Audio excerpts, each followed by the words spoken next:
Hello, good morning, students. In the last lecture, we study what is event, what is sample space और student हमने एक problem set 5.3 start भी किया था। 5.3 के हमारे 3 एग्जाम्पल हुए थे और 3 एग्जाम्पल हम आज के वीडियो में लेने वाले हैं। ठीक है स्टूडेंट, तो रैंडम एक्सपेरिमेंट क्या होता है, सैंपल स्पेस क्या होता है, ये सारी चीजें रिकॉल हो गई है। ठीक है, तो देखो example 4, 2 digit number are form. क्या बोला है? 2 डिजिट नंबर फॉर्म, मैंने 2 डिजिट नंबर बनाना है, उसमें यूजिंग डिजिट 0 1 2 3 4 5 0 1 2 3 5 इस नंबर को यूज करके 2 डिजिट नंबर बनाना है without repetition of the digit, यानी कोई भी नंबर रिपीट नहीं होना चाहिए 2 डिजिट नंबर। ठीक है, तो मैं उसमें सैंपल स्पेस कैसे लिख सकता हूं students? Sample space S equal to, देखो मैं 0 1 तक लिख नहीं सकता, क्योंकि 0 1 अगर मैं लिख लिया तो वो 2 डिजिट नंबर नहीं होगा। हमको क्या बोला है? 2 डिजिट नंबर्स, तो मैं 10 लिख सकता हूं स्टूडेंट्स। 10 के बाद 11 लिख सकता हूं क्या? नहीं लिख सकता हूं, क्योंकि क्या बोला है? Without repetition is not allowed. तो 11 नहीं, मैं 12 लिख सकता हूं, 13 लिख सकता हूं, 14 लिख सकता हूं, 15 लिख सकता हूं, 16 लिख सकता हूं क्या? नहीं, क्योंकि 5 के बाद 6 नहीं है। उसके बाद नेक्स्ट 20 लिख सकता हूं, 21 लिख सकता हूं, 22 नहीं लिखता, रिपीटिंग अलाउड नहीं है। 23 लिख सकता हूं, 24, 25। उसके बाद 30 लिख सकता हूं, 31 भी लिख सकता हूं, 32 भी लिख सकता हूं, 34 लिख सकता हूं, 33 नहीं लिख सकता, रिपीटिंग नहीं है। 35, उसके बाद 40, 41, 42, 43, 44 नहीं, रिपीटेशन हो रहा है। उसके बाद 45, उसके बाद 50, 51, 52, फिर 53 भी लिख सकता हो, 54, 55 नहीं लिख सकता, because repetition is not allowed. तो देयरफॉर एन ऑफ एस कितना आएगा स्टूडेंट्स? काउंट कर लो। 1 2 3 4 5 6 7 8 9 10 11 12 13 14 15 16 17 18 19 20 21 22 23 24 25। तो एन ऑफ एस कितना आ गया हमारा? 25 आ गया स्टूडेंट्स। उसके बाद first event A. Event A क्या है? Event A, event A is getting the number form. जो भी नंबर मिल रहा है स्टूडेंट्स, वो क्या चाहिए? इवन चाहिए। Event A is getting a number form is even. जो भी 2 डिजिट नंबर मैंने बनाया है उसमें इवन नंबर चाहिए, तो लिख लो उसमें इवन नंबर कौन से है जो 2 के टेबल में आते हैं? 12 है, 10 भी है, 12 भी है, उसके बाद 14 है, उसके बाद 20 है, उसके बाद 24 है, फिर 30 है, उसके बाद 32 है, 34 है, 40 है, 42 है, उसके बाद 45 भी नहीं है, उसके बाद 50 है, नेक्स्ट 52 है और 54 है। हो गया खत्म। काउंट कर लो 1 2 3 4 5 6 7 8 9 10 11 12 13। तो एन ऑफ ए कितना आ गया student? Therefore n of A equal to 13। उसके बाद event B.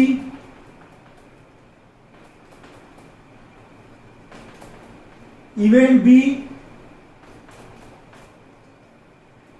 B getting the number is form. Getting the number form is divisible by 3, is divisible by 3। getting the number form is divisible by 3। तो 3 से divisible कौन से number है students? वो B event में रहेंगे। देखो 3 के टेबल में कौन से आते हैं? 12 आता है, 13 नहीं आता, 14 नहीं आता, 15 आता है, 20 नहीं आता, 21 आता है, 13 के 3 के टेबल में, 23, 24, उसके बाद 30 आता है, उसके बाद 35 भी नहीं आता, ये भी नहीं आता, ये भी नहीं आता, ये भी नहीं आता, ये भी नहीं आता, 42 डायरेक्ट,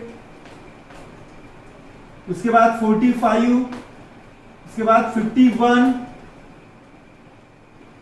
उसके बाद 54।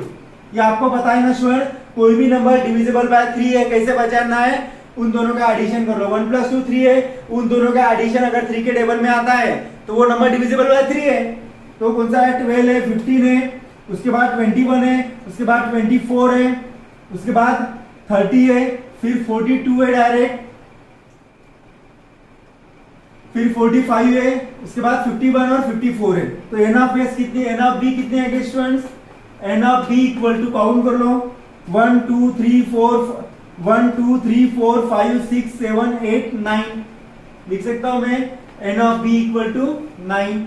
उसके बाद इवेंट सी है, इवेंट सी क्या है, to getting, event C is getting head on the second coin. ये मैंने event C getting head on second coin कैसे नहीं है,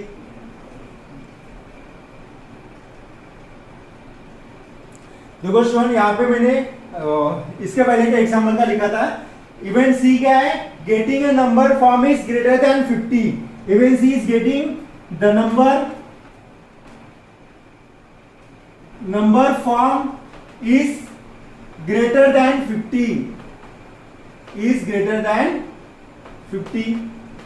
ठीक है, तो एन ऑफ सी क्या है स्टूडेंट, पहले सी को, सी का सेट लिख दो, कौन से नंबर जो ग्रेटर देन 50 है, 51 है, 52 है, 53 है, 50 के मीन ग्रेटर देन 50 से ज्यादा नंबर, बड़ा नंबर 51, 52, 53 और 54।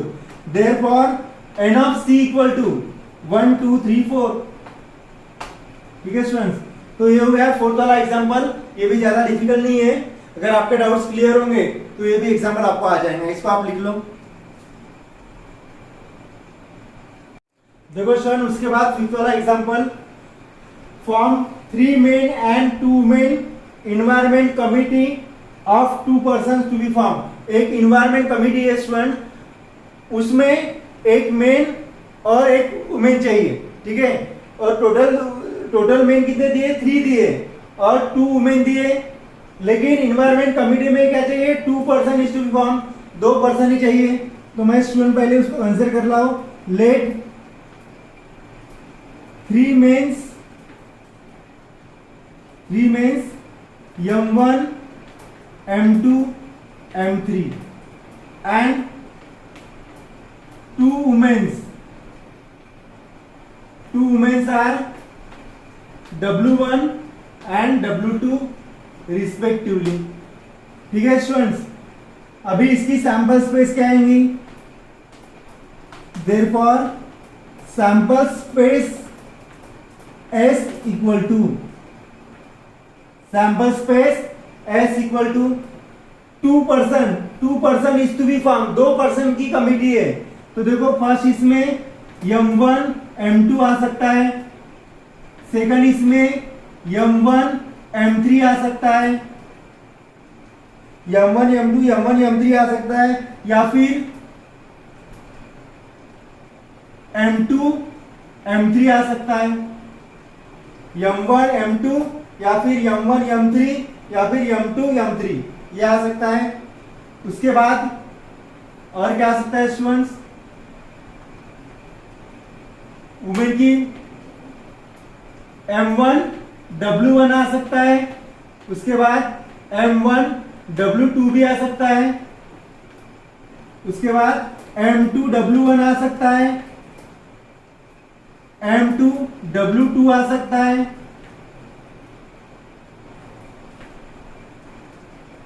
या फिर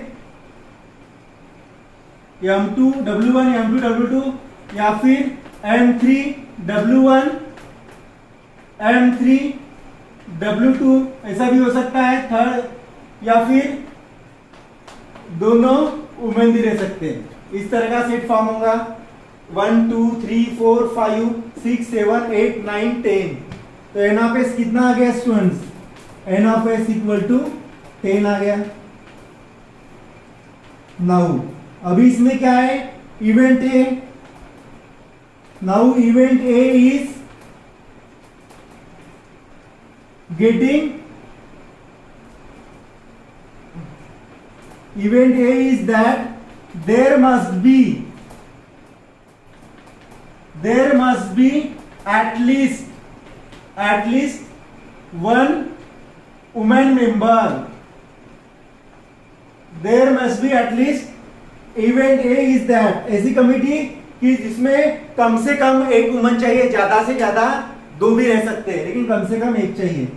तो इसको कैसे लिख सकता हूं मैं? कम से कम एक यानी ये लिख सकता हूं मैं M1 W1 M1 W2 M2 W1 M2 W2 M3 W1 M3 W2 या फिर W1 W2 भी लिख सकता हूं स्टूडेंट में, क्योंकि क्या बोला है? एटलीस्ट कम से कम वन मेंबर, वन से ज्यादा भी रह सकते हैं। तो 1 2 3 4 5 6 और ये 7। देयरफॉर एन ऑफ ए कितना आ गया students? N of A equal to 7। उसके बाद इवेंट बी। इवेंट बी क्या बोला है? इवेंट बी बोला है event B is that one man one women committee, one man one women committee. तो क्या आएंगे इसमें student? B one man one women. देखो इसमें ये आएगा M1 W1 M1 W2 M2 W1 M2 W2 या फिर M3 W1 M3 W2। इसके अलावा और पॉसिबिलिटीज नहीं आ सकती स्टूडेंट। 1 2 3 4 5 6। तो एन ऑफ बी कितना हो गया है? N of B equal to 6। उसके बाद नेक्स्ट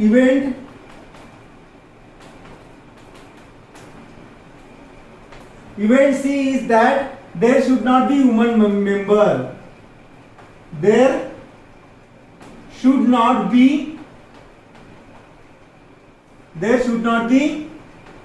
women member। ऐसी कमिटी स्टूडेंट्स कि जिसमें एक भी वुमेन नहीं रहेगा। तो सी क्या आएगा? देयरफॉर सी इक्वल टू, एक भी वुमेन नहीं है, there should not be women members, यानी M1 M2 M1 M3 and M2 M3। तो इसमें स्टूडेंट्स एन ऑफ सी कितना आएगा? 1 2 3। N of C equal to 3 आएगा। तो ये था स्टूडेंट हमारा 5th वाला क्वेश्चंस। ये भी ज्यादा डिफिकल्ट नहीं है, इसको अच्छे से समझ लो। अगर कुछ क्वेरी है तो फिर पूछ लो, इसको लिख लो आप। देखो स्टूडेंट इस एक्सरसाइज का लास्ट क्वेश्चन 6 वाला, 1 coin and 1 dice. 1 coin and 1 dice are thrown. एक क्यूब फेंक रहा हूं मैं और एक कॉइन फेंक रहा हूं साइमल्टेनियसली। तो उसमें सैंपल स्पेस क्या आएगा स्टूडेंट्स?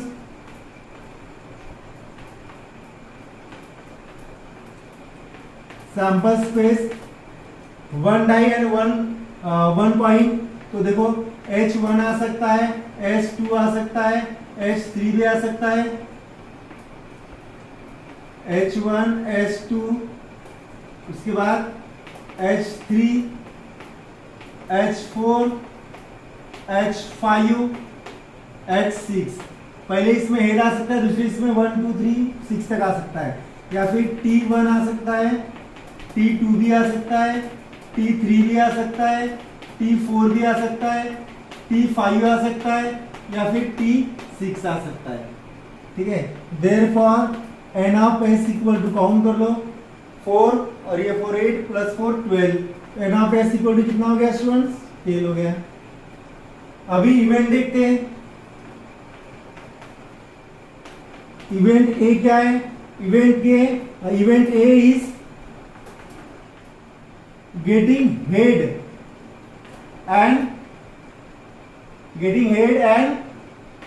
And odd number.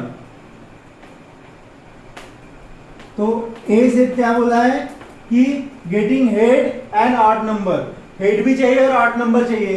तो 1 ऑड नंबर है, H1 लिख सकता हूं मैं, उसके बाद H3 और उसके बाद H5। तो इसमें n ऑफ ए कितना आ गया स्टूडेंट? 3 आ गया। ठीक है, उसके बाद इवेंट बी इज गेटिंग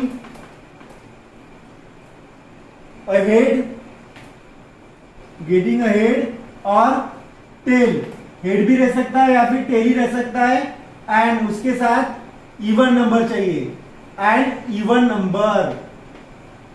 तो कौन सा नंबर रहेगा स्टूडेंट?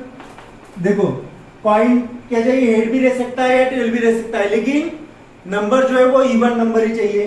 तो मैं ऐसे लिख सकता हूं H2 H4 और H6, ये क्या इवन नंबर है। वैसी T2 T4 और T6 ये क्या है? इवन नंबर है और टेल है। तो इसको मैं लिख सकता हूं students, therefore n of b equal to 1 2 3 4 5 6, n of b equal to 6। उसके बाद event C is getting number, event C is getting number on getting a number on upper face is greater than 7 and tail on the coin। क्या बोला है? Getting the number on upper base पे 7 आना चाहिए और tell on the coin, और coin पे coin क्या आना चाहिए? अगर मैं टॉस करता हूं तो टेल आना चाहिए। पहली बात स्टूडेंट, अपर सरफेस पे फेयर डाई में 6 तक ही डॉट रहते हैं, 7 कहां से आ गया? ये पॉसिबल ही नहीं है स्टूडेंट, क्योंकि 6 तक ही डॉट रहते हैं ना। तो C इक्वल टू मैं लिख सकता हूं, इसमें कुछ भी एलिमेंट 0 भी नहीं लिखना है, कुछ नहीं है, इसलिए वो ऐसे रहेगा। अभी मैं n ऑफ C लिख सकता हूं, n ऑफ C क्या आएगा? 0 आएगा। समझ में आ गया स्टूडेंट? ये तो ये था स्टूडेंट हमारा एग्जांपल नंबर 6। इसी के साथ हमारी जो थर्ड एक्सरसाइज है विच वाज 5.3 प्रैक्टिस सेट, वो कंप्लीट हो गई है। तो इसमें भी, इस एक्सरसाइज में अगर कुछ आपको क्वेरीज होंगी तो आप मुझे पूछ सकते हो, इसको आप लिख लो। उसके बाद कोई भी इवेंट की प्रोबेबिलिटी कैसे फाइंड करते हैं वो मैं आपको बता रहा हूं।